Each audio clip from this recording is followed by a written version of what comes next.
పాట అంటే ఇహ సంబంధమైనటువంటి పాట కాదు. ఇహ సంబంధమైనటువంటి పాట శరీరాన్ని రెచ్చగొట్టేటువంటి పాట.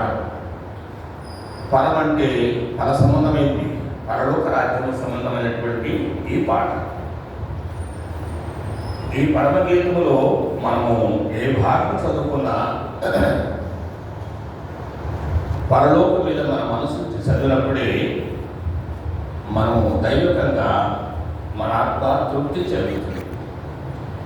అందుకొరకే ఇది పరమగీతం అని దేవుని యొక్క వాక్యంలో మనం చూస్తున్నాం. కనుక ఏమంటాడంటే, బండ సందులో ఎగురు నా పాపురమా అని అంటాడు. నా పాపురము అని అంటాడు. దేవుడు ఆయన స్వరక్తం ఇచ్చి సంపాదించుకున్నటువంటి తన ప్రజల్ని నా పాపురం అంటాడు, నా గొర్రెలు అంటాడు, నా పిల్లలు అంటాడు, కనుక నా ప్రజలు అంటాడు. కాబట్టి ఆయన ఎంతో ఘనంగా ఆ పేరును ఉపయోగించుకుంటున్నాడు. కాబట్టి మనము ఆయన ప్రజలు కాకమునుపు మనం సాతాను యొక్క ఆధీనంలో ఉన్నాం అంటాడు కదా. యోహాను సువార్త 8:44 మీరు మీ తండ్రి యొక్క అపవాద సంబంధులు అంటాడు. మీ తండ్రి యొక్క దురాశను నెరవేర్చవచ్చు అన్నాడు. కనుక వారి ఆశలు నెరవేరుస్తూ ఉన్నాం. ఎందుకు?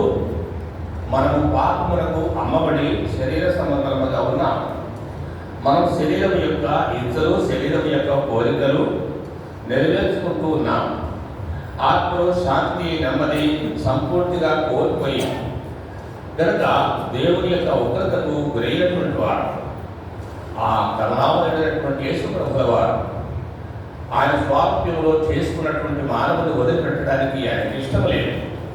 అందుకొరకే ఫిలిప్పీయులకు రాసిన పత్రికలో ఆయన దేవుడి నుండి మానవుడిని లోకానికి అవతరించినాడు.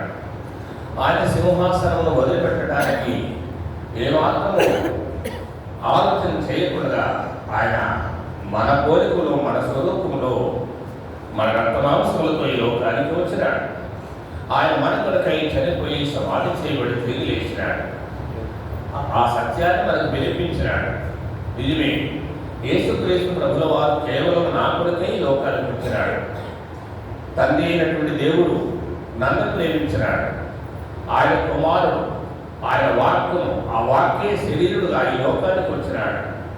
నా కొరకై ప్రాణం పెట్టినాడు, నా కొరకై సమాధి చేయబడ్డాడు, నా కొరకై తిరిగి లేచినాడు. ఇది జగత్తునాథ చేయబడక మునిపే ఏర్పాటు చేసినాడు. కాలం సంపూర్ణమైనప్పుడు కన్య గర్భంలో జన్మించి కార్యాన్ని చేసి ముగించినాడు. నేను నమ్ముతున్నాను. తండ్రి నన్ను క్షమించమంటే క్షమించినాడు. అసమాధానంతో ఉన్నటువంటి మనల్ని ఆయనకు మన వ్యక్తి సంబంధం లేదు, అయితే ఆయనతో మనల్ని సమాధానపరుచుకున్నాడు. మనకు శాంతి, నెమ్మది కలిగినది. ఇది అర్థం చేసుకున్నటువంటి నేను మనం ఆయన స్తుతించకుండా, ఆరాధించకుండా ఉండలేదు. కాబట్టి ప్రతి నిమిషము ఉదయకాలము మనం ప్రభువును స్తుతించి ఆరాధిస్తాం. నీకున్నటువంటి అలవాటు ప్రకారంగా అది మధ్యరాత్రే కానీ, మధ్యరాత్రి దాటిననే కానీ, తెల్లవారుదామనే కానీ మొట్టమొదట ప్రభువును మనం స్తుతించి ఆరాధిస్తాం. తర్వాత మనం బైబిల్ చదువుకుంటాం. ఒకవేళ నీ కుటుంబ ప్రార్థన ఉంటే కుటుంబ ప్రార్థనలు కూడా కలిసి ప్రభువును స్తుతించి ఆరాధిస్తాం. అనేకమైనటువంటి కుటుంబాలు కలిసి మనము దేవుని సన్నిధిలో ఆదివారాన్ని మరి ప్రభు దినముగా మనము భావిస్తున్నాం. లేఖనం చెబుతుంది మనం అందరం కలిసి ఆరాధించడానికి కొరకే సమావేశమైన. ఆరాధించడానికి ముందు దేవుడు ఏమంటున్నాడంటే నా పావురం అని అంటాడు. నా పావురం అంటాడు. మనము ప్రభు బిడ్డలము, పావురాలు. పావురం అంటే పావురంలో కపటం లేనటువంటి, పావురంలో కపటం లేదు. అన్నిటికీ చేదు ఉంటుంది కానీ పావురానికి చేదు ఉండదు అని చాలామంది అంటారు. నేను 8లో పెరుగురంలో ఉన్నప్పుడు మరి ఆ స్టేజ్ ముందట చాలా పావురాలు ఉండేవి. రాత్రి పడుకుంటే ప్రార్థన చేసుకుంటే అవి కనిపించి నాకు ఈ మాట గుర్తుకొచ్చింది, పావురాలకు మరి చేతులు ఉండదని చెప్పినారు అని. ఒక గడపతో పొడిస్తే అవి కింద పడింది. రాత్రి కళ్ళు కనిపించాయి వాటికి. అయితే వాటిని పట్టుకొని మరి కోసి అదంతా శుభ్రం చేసి లోపల చూస్తే నిజమే చేదు లేదు, చేయలేదు కనుక అందుకొరకే పరిశుద్ధాత్మ దేవుడు మనని పావురముగా పోల్చినాడు. ఆ పావురాన్ని దేవుడి యొక్క బిడ్డలకు పోల్చినాడు. కనుక పావురము పవిత్రమైనటువంటిది. పావురంలో ఎలాంటిది మరి కపటం లేనట్టుగా దేవుని యొక్క వాక్యంలో మనం చూస్తున్నాం. కనుక నా పావురము అంటాడు. మనము మాట వరకు కాకుండా వాస్తవంగా మనం ఆయన పావురముగా అయ్యేది అవసరం. ఒక మేక పిల్లలు పెట్టింది లేదా ఈనింది. బిడ్డ బయటపడ్డ తర్వాత మేక చనిపోయింది. కథ కాదు. బిడ్డ పుట్టిన తర్వాత మేక చనిపోయింది. మేక చనిపోతే ఆ కాపరి ఆ మేక పిల్లను గొర్రె పిల్లకు అలవాటు చేశాడు. గొర్రె కూడా పిల్లలు పెట్టింది, అది పాలిస్తుంది. అయితే మేక బిడ్డను పెట్టిన తర్వాత అది చనిపోయింది కాబట్టి ఆ మేకకు పుట్టినటువంటి బిడ్డను గొర్రెకు అలవాటు చేశాడు. గొర్రెకు అలవాటు చేస్తే మంచిగా గొర్రె పాలు తాగుతూ తాగుతూ ఈ ప్రకారం పెద్దలైంది. జర ఆ గొర్రెలో కలిసిపోయింది. ఒక రోజున ఆ గొర్రె కాస్తూ ఉంటా ఉంటే ఒక ప్రక్కన మేకలు వచ్చాయి. మేకలు వచ్చి మే అని ఆ మేక స్వరం వినపడగానే ఈ గొర్రెలో ఉన్నటువంటి మేక ఆ స్వరం విన్నది వెళ్ళి. కనుక చిన్నప్పటి నుంచి పెంచిన మేక స్వరం ఎప్పుడైతే విన్నదో ఈ గొర్రెను వదిలిపెట్టి వెళ్ళిపోయింది. ఎంత పెంచినా దాంట్లో ఉన్నటువంటి రక్తంలో ఉన్నటువంటి ఆ బీజము కనుక ఆ మేకల స్వరం వినపడింది. నేను వాళ్ళ దారినే కానీ వీళ్ళ దారినే కాను అని వెళ్ళిపోయాడు. కనుక ప్రియమైనటువంటి వాళ్ళగా అట్లు మనం 10 మంది కన్యకలను చూస్తే 10 మందితో 5 మందితో 5గురు కలిసి ఉన్నారు. బాబు కూర్చో, దగ్గర కూర్చోరా. కాబట్టి ప్రియమైనటువంటి దేవుని పిల్లలారా, చివరికి వస్తే వినండి, చివరికి వస్తే ఆ 5గురు వేరైపోయినారు. 12 మందిలో యూదా ఇస్కరియోతు కలిసి ఉన్నాడు, పరిచయం చేస్తున్నాడు, డబ్బు అతని దగ్గర ఉంది, అన్నిట్లో ఉన్నాడు. చివరికి అతడు వేరైపోయినాడు. కాబట్టి గొర్రె మేకలు కలిసి ఉన్నాయి. మత్తయి సువార్త 25వ అధ్యాయంలో అవి చివరికి వేరైపోయాయి. కాబట్టి ప్రియమైనటువంటి వాళ్ళరా, ఎప్పటికైనా వేరేటువంటి జీవితం వేరుగానే ఉంటుంది. కనుక ఇక్కడ దేవుని యొక్క వాక్యంలో ఏమంటాడంటే నా పావురం అని అంటాడు. ప్రియమైనటువంటి దేవుని పిల్లరా, చూడండి మత్తయి సువార్త 10వ అధ్యాయం 16వ వచనం. మత్తయి సువార్త 10:16. ఇదిగో తోడేళ్ల మధ్యకు గొర్రెలను పంపినట్లు నేను మిమ్మల్ని పంపుచున్నాను గనుక పాముల వలె వివేకులను పావురం వలె నిష్కపటులై ఉండు. గనుక కపటము లేనటువంటిది పావురం. మనము పావురాల మాదిరిగా ఉండాలని ప్రభు జ్ఞాపకం చేస్తూ ఉన్నాడు. ప్రియమైనటువంటి సోదరులారా, మనం కపటం లేనటువంటి వ్యక్తులముగా ఉండాలి. యేసుక్రీస్తు ప్రభును ఒకరి తర్వాత ఒకరు వెంబడిస్తూ ఉంటే ఈలోగా నతనని గురించి మాట్లాడతాడు. యోహాను సువార్త 1:47.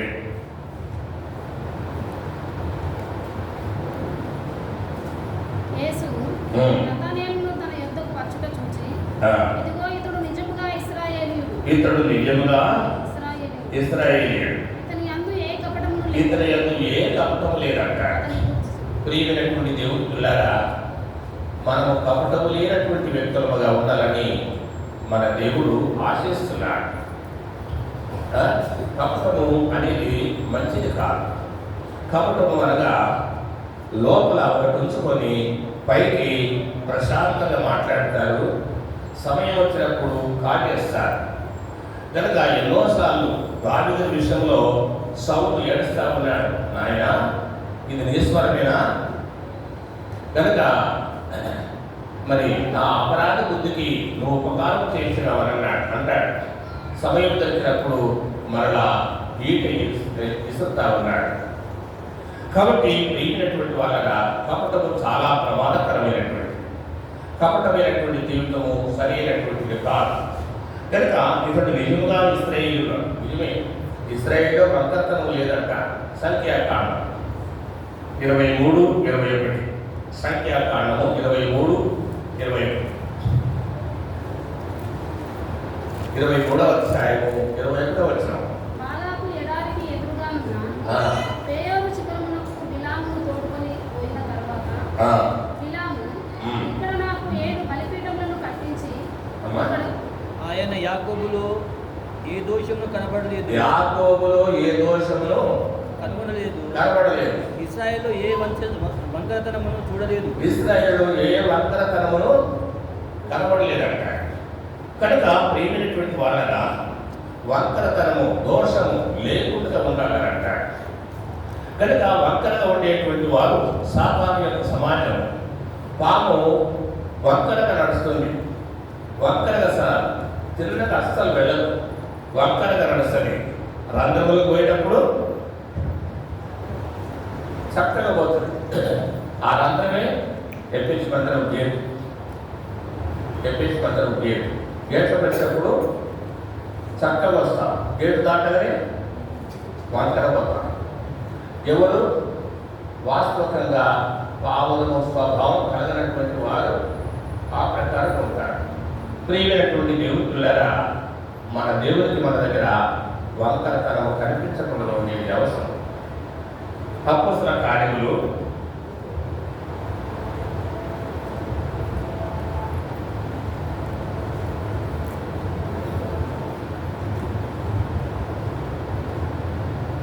13వ అధ్యాయం 10వ వచనం.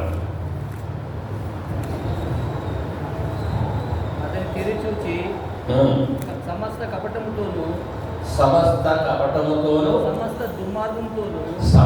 దుర్మార్గముతోను నిండినవాడా అపవాది కుమారుడా సమస్త నీతికి విరోధి నీవు ప్రభు యొక్క తినని మార్గమును చెడగొట్టేటువంటి ఎలమ. కనుక గారడి వారు మాయలు చేస్తారు. అయితే దేవుని బిడ్డల దగ్గర యథార్థం ఉంటారు కానీ మాయ మాటలు ఉండవు. కాబట్టి తిన్నని మార్గము చెడగొట్టేటువంటి స్వభావము. అయితే పావులు మాత్రము అలాంటిది కాదు. కాబట్టి ప్రియమైనటువంటి వారగా ఒకప్పుడు వాడు చేసేటువంటి వారే. కానీ పౌలు అంటాడు, చూడండి 1 తిమోతి 1:12, పూర్వము దూషకుడను హింసకుడు హానికరుడైన నన్ను తన పని కొరకు చదువు నమ్మకమైన వాడిగా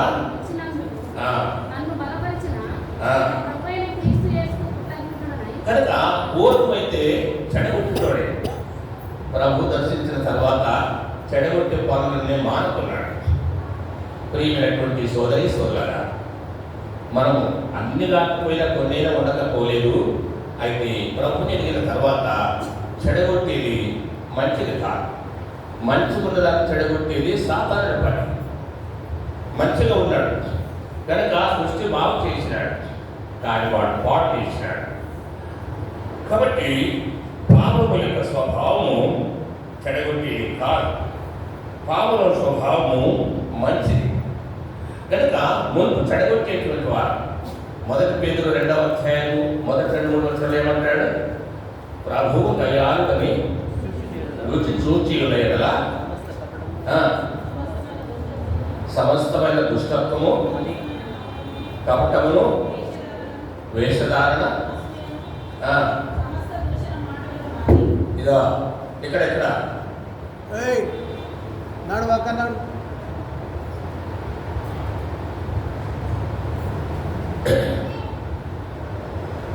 నేను పిల్లలు బెదిరించినప్పుడు మీరు ఏం అనుకోవద్దు. ఎందుకంటే నా పిల్లలు కూడా అట్లనించాను, కనుక అయితే నేను వాళ్ళని కొట్టాను. చూస్తుందా అయితే ఇక్కడికి వచ్చిన తర్వాత మాత్రం కొంతమంది తిరుగుతున్నారు. కాబట్టి మనము అపార్థం చేసుకోవద్దు సుమా. కాబట్టి మనము చూసుకుంటే బాగుంటుంది. కనుక ప్రియమైనటువంటి దేవుని పిల్లరా, ఈ ప్రకారంగా దేవుని యొక్క వాక్యంలో మనం చూస్తున్నాం. అయితే అపోస్తుడైనటువంటి పౌలు సౌలుగా ఉన్నప్పుడు దేవుని యొక్క ప్రజల్ని తోటగా కూరాకును తోట కోసేసినాడు. ప్రభు దర్శించిన తర్వాత సామాన్యుడైనాడు.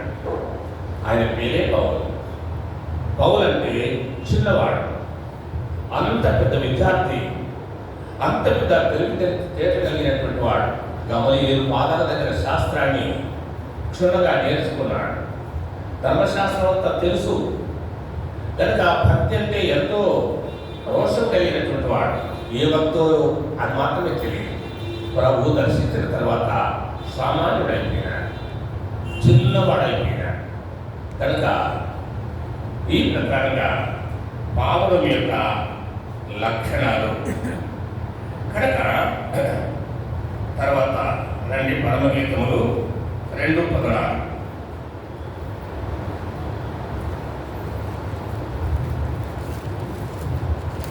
బండ సందులో ఎగురున్న పావురమా.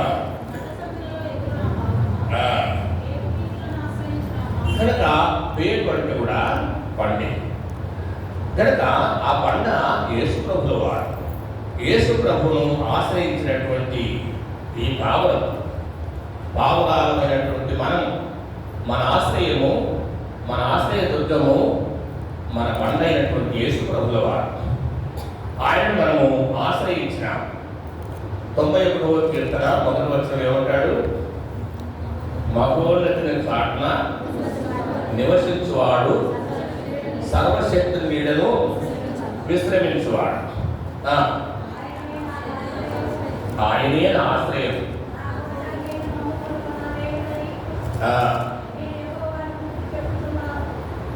కాబట్టి అందుకొరకే మొదటి 2 వచనంలో ఆ ప్రకారం చెప్తున్నాడు. కాబట్టి 14 అంటాడు, అసడు నన్ను ప్రేమిస్తున్నాడు అంటాడు.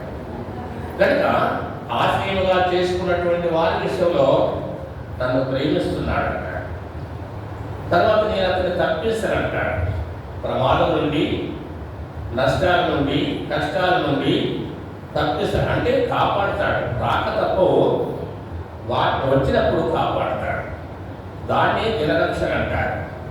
మొదటి రక్షణ పాపం నుంచి విడిపించబడింది రక్షణ. రెండవది దినరక్షణ, ప్రమాదాల నుంచి తప్పించబడింది దినరక్షణ. సంపూర్ణమైనటువంటి రక్షణ ఈ పాపిష్టి శరీరమును వదిలిపెట్టి మన ఆత్మ దేవుని దగ్గరికి వెళ్ళేటప్పుడు అది సంపూర్ణమైనటువంటి రక్షణ. సంపూర్ణమైనటువంటి రక్షణ కలిగినప్పుడు మనకి ఏ సమస్యలు ఉండవు. అయితే ఈ శరీరంలో ఉన్నంత మట్టుకు ఈ కాకి అయినటువంటి శరీరం, ఈ పంది అయినటువంటి శరీరం ఐస్కాత్మను అక్కున్నట్టుగా పాపాన్ని ఆకర్షించేటువంటి శరీరము మనం కలిగి ఉన్నాము. కాబట్టి దీనితో మనం ప్రతినిత్యం పోరాటమే, దీనితో మనం ప్రతినిత్యము యుద్ధమే. అందుకే గలతీ పత్రిక 5:16 అంటాడు, శరీరానికి ఆత్మకు ఒకదానికి ఒకటి వ్యతిరేకముగా ఉన్నదంటాడు. కాబట్టి మనము ఈ శరీరములు ఉండగా మనము దైవికంగా మన బండైనటువంటి యేసుక్రీస్తు ప్రభువులో మనం దాచబడి ఉన్నాం. దాచబడినటువంటి మనము కనిపించకుండా అన్ని విషయాల్లో మన దైవాన్ని చూపిస్తాం. మన శక్తి. ఇప్పుడు పౌలు అంటాడు, జీవించువాడు నేను కాదంటాడు. నేను అనేటువంటి వాడు సిలువలో వేయబడ్డాడు కనుక జీవించేది యేసుక్రీస్తు ప్రభువు. ప్రియమైనటువంటి వాళ్ళగా ఈ ప్రకారంగా దేవుని యొక్క వాక్యంలో చూస్తాము. పీటర్ను ఆశ్రయించిన పావురం అంటారు. మనము మన దేవుణ్ణి ఆశ్రయించినాం, దేవుణ్ణి ఆశ్రయించినాం కనుక దేవుని వాక్యంలో 118వ కీర్తన 8-9, 118వ కీర్తన 8-9. మనుషులను నమ్ముకొనుట కంటే యెహోవాను ఆశ్రయించుట మేలు. రాజులను నమ్ముకొనుట కంటే యెహోవాను ఆశ్రయించుట మేలు. అంటే వారందరూ శరీరులు కాబట్టి మనం దేవుణ్ణి ఆశ్రయించేది మంచిది కనుక ప్రియమైనటువంటి వాళ్ళగా. తర్వాత పండ సందులో ఎగురునా అంటే ఒకటి పావురం అంటే కపటము లేదు. బండను ఆశ్రయించిందంటే యేసుక్రీస్తు ప్రభువులో మనం ఉన్నాం. మన ఆశ్రయ దుర్గము ఆయనే, మన కొండ ఆయనే, మన కోట ఆయనే. మనం ఆయనలో దాచబడుతున్నాం. తర్వాత బండ సందులో ఎగిరైన పావురం అంటారు. ఎగిరేది ఆనందకరమైనటువంటి జీవితం. యేసు ప్రభువులో ఉన్నాం కనుక ఆనందం, యేసు ప్రభువులో ఉన్న కనుక సంతోషం. యేసు ప్రభువులో లేనటువంటి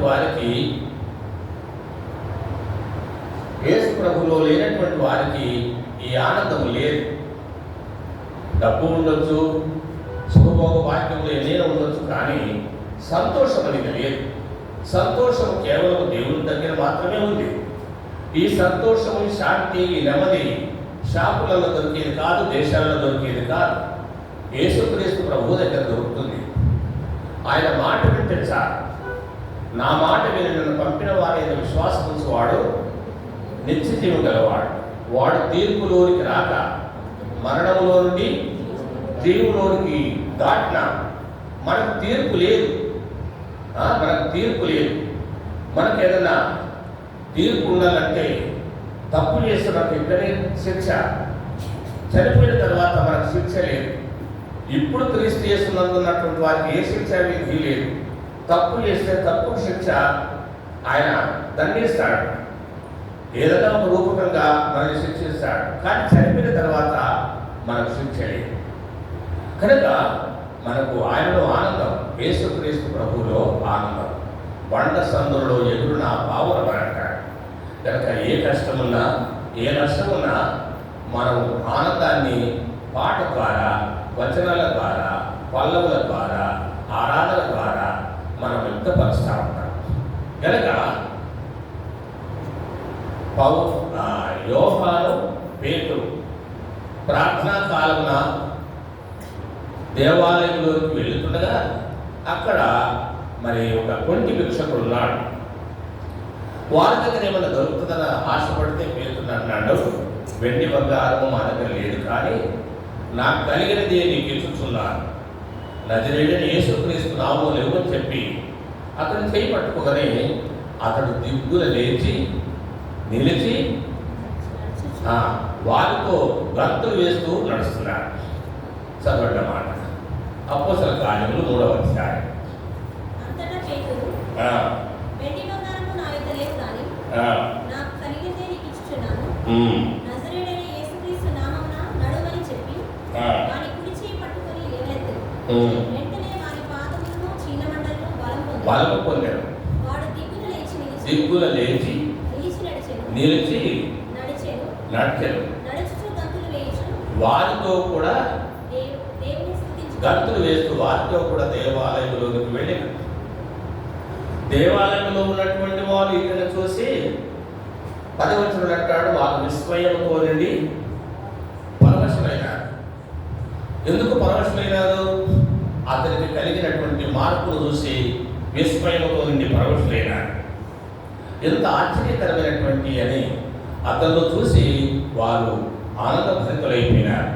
ప్రియమైనటువంటి దేవుని పిల్లరా, ఈ ప్రకారంగా మరి గంతులు వేస్తున్నారు. గంతులు వేసేది ఆనందం. ఆనందం అంటే మనం ప్రభువును ఆరాధించే, మనం పాట పాడతాం. ఎట్లుండగలను ఈ పాట పాడ నీ పాట పాడు కనుక మనం ప్రభువును స్తుతించి ఆరాధిస్తాం. తర్వాత ఏమంటాడు? బండ సందులో ఎగురునా పావురమా, పేరు పీటును ఆశ్రయించిన పావురమా,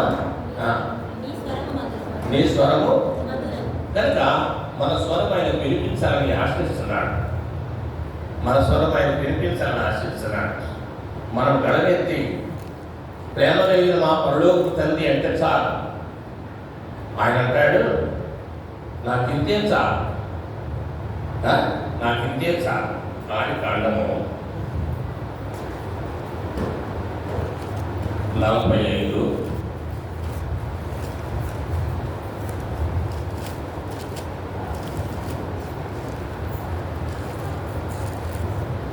45:28.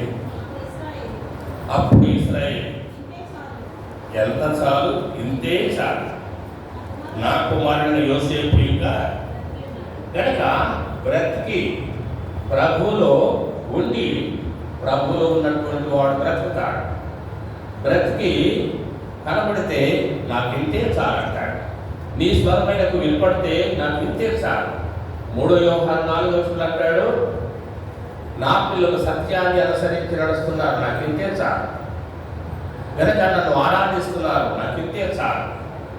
పావుల మాదిరిగా ఉండి పావులము పంటను ఆశ్రయించినట్టుగా కపటం లేనటువంటి వ్యక్తులుగా ఉండి నన్ను ఆశ్రయించి నన్ను స్తుతిస్తున్నారు. వారి స్వరం నాకు వినబడ్డది, నాకు ఇంతే చాలు. నీ స్వరం నాకు మధురము. అయ్యో ఏమైంది అమ్మా? కనుక నీ స్వరము మధురము, నీ ముఖము మనోహరం అంటాడు. నీ ముఖం మనోహరం అంటాడు. ఏమిటి మన ముఖములు ఏముంది? కనుక ఈ లోకములో మన ముఖము బాగలేకపోయినా అయితే యేసుక్రీస్తు ప్రభువు ద్వారా మనం అలంకరించబడ్డాం. సాధువైనట్టు, మృదువైనట్టు, గుణవరము, అక్షయ అలంకారం. మనం అలాంటి అలంకారం కలిగి ఉన్నాం. ఈ పై అలంకారము మంచిది కాదు. ఈ పై అలంకారము ఎదుటి వ్యక్తిని పాడు చేసేటువంటి అలంకారమే. ఎదుటి వ్యక్తిని పాడు చేసేటువంటి అలంకారం. అయితే అంతరంగంలో ఉన్నటువంటి అలంకారము మన ప్రభువును ఆకర్షింపజేసే అలంకారం. కనుక ఆయన లెక్కలో మనకి తీర్చిదిద్దేటువంటి అలంకారం మనకు అవసరం. ఈ పైన విషయాలు, పైన అలంకారము మన దేవునికి మంచిది కాదు. ఎన్నో రకాలుగా అలంకరించబడుతున్నారు. కానీ దైవికంగా ఎదిగినటువంటి వారు వారి అలంకరణ వేరుగా ఉంటారు. కాబట్టి ప్రియమైనటువంటి వారుగా 1 పేతురు 3వ అధ్యాయంలో ఆమె సాధువైనట్టు చదవండి చదవండి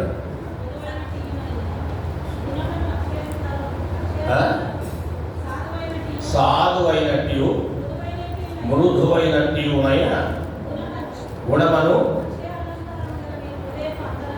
చూసారా? కనుక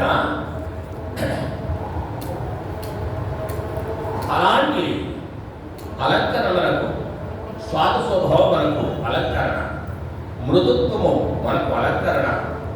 అలాంటి గుణం కావాలి, అలాంటి గుణం కావాలి. ఆ ప్రకారంగా అలంకరించబడేది మనిషి.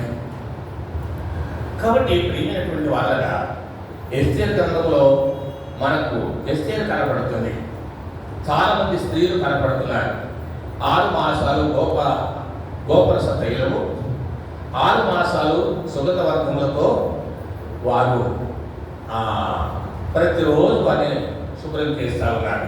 వాటితో 6 మాసాల తర్వాత 6 మాసాలు గోపరసము, 6 మాసాలు సుగంధ వర్గములు, 12 మాసాలైన తర్వాత రాజుగారి దగ్గరికి వెళ్ళటానికి వంతు వచ్చింది. రాజుగారి దగ్గరికి వెళ్ళేటప్పుడు అక్కడ ఉన్నటువంటి స్త్రీలు వారు ఏది కోరితే అది ఇస్తారంట. అక్కడికి బంగారం కావాలంటే ఇస్తారు. ముక్కు నుంచి చెవులకు, చెవు నుంచి జడకు ఇదంతా కావాలంటే ఇస్తారంట. అయితే ఎస్తేరు మాత్రము దేవునికే నిర్ణయించినటువంటి అలంకారం కాక ఇంకా ఏ అలంకారం కోరలేదు. అందరూ వెళ్తున్నారు, ఒకరి తర్వాత ఒకరు. ఆ తర్వాత ఎస్తేరు వెళ్ళినాడు. ఎస్తేరు వెళ్ళగానే ఆమె విషయంలో రాజుకు చాలా సంతోషించినాడు, ఆమెను చేర్చుకున్నాడు. ఏమిటి దేవుని వేదం ఏం చెప్తుందంటే, ఎస్తేరు మనసు హేగేకు తెలుసంట, హేగే మనసు రాజుకు తెలుసంట. దేవుని యొక్క వాక్యంలో పండితులు చెప్తున్నారు, గ్రంథం చెప్తుంది, వ్యాఖ్యానకర్తలు రాస్తున్నారు. ఆ రాజే దేవుడు, ఆ హేగే పరిశుద్ధాత్మ దేవుడు, ఆ రాణే ఎప్పేసి ప్రార్థనా మందిరము ఆయన స్వరక్తం నుంచి సంపాదించినటువంటి వధువు అనేటువంటి సంఘం. ఆ వధువులో నీవు ఉంటే నీ ముఖమైన కనబడితే మంచిది. పనికి మాలిన పెదవులకు కాకుండా మనకు ప్రారంభించినటువంటి జగద్రక్షకునికి కనిపించేది అవసరం. మన స్వరమైన వినిపించాలి, మన ముఖమైన కనిపించాలి. కనుక ఏమంటాడు, నీ స్వరము మధురము, నీ ముఖము మనోహరము, నీ ముఖము నాకు కనబడినము, నీ స్వరము నాకు. కనుక మన స్వరము ఆయనకు వినిపించాలని ప్రభు కోరుతున్నాడు.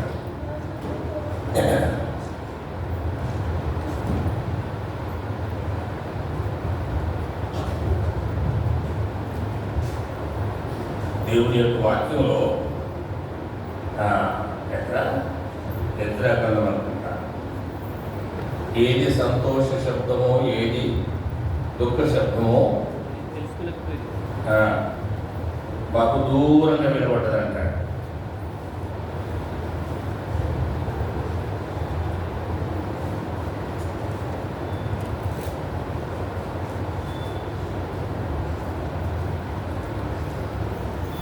మూడు 13, 12, 13.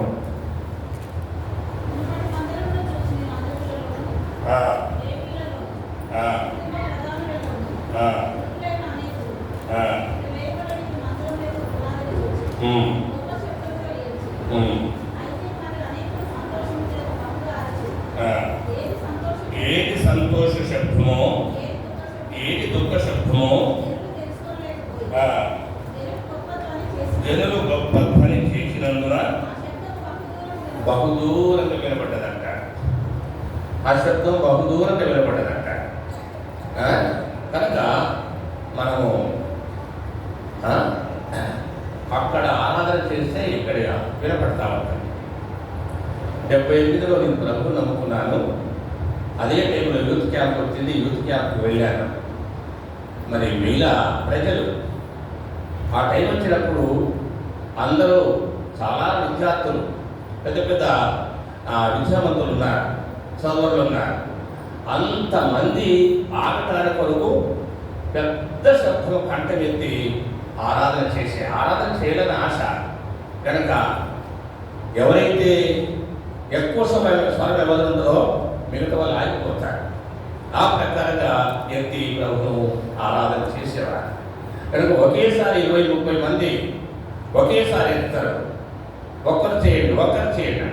కనుక మన స్వరము మన దేవునికి వినిపించాలి, మన ముఖము ఆయనకు మనోహరంగా ఉండాలి, మన గంతులు మన ఆనందం ఆయనకు అర్థం కావాలి, మనం ఎవరిని ఆశ్రయించిన వాళ్ళకి తెలిసే ఉండాలి, మనం పావురాలంటే కపటము లేనటువంటి వ్యక్తులుగా ఉండాలని 4 విషయాలు చూసిన.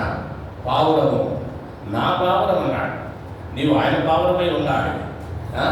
మేకకు పాలించి తాగబెడితే మేక స్వరం వినబడిన తర్వాత ఏమైంది? వెళ్ళిపోయింది. కనుక సమయం వచ్చేదాకా వాటి నుండి సమయం వచ్చిన తర్వాత దాటిపోయేటువంటి వ్యక్తి కాకుండా కనుక మనము ఆయన వారమై ఉండాలి. పాపం కపటం లేనటువంటి వ్యక్తులుగా ఉండాలంటారు. మనం ఆయనను ఆశ్రయించేటువంటి వారముగా ఉండాలి. మనం ఆనందాన్ని మన ఆనందాన్ని మనం వ్యక్తపరచాలంట. మనము కనిపించాలని ప్రభు కోరుతున్నాడు. మనము స్వరము ఆరాధనతో మనం మన స్వరమైన వినిపించాలని ఆశిస్తున్నాడు. కనుక మనం అందరం లేచి నిలబడి ఒక పాట పాడుతూ ఆయన మన స్వరం ఆయన వినిపిస్తాం.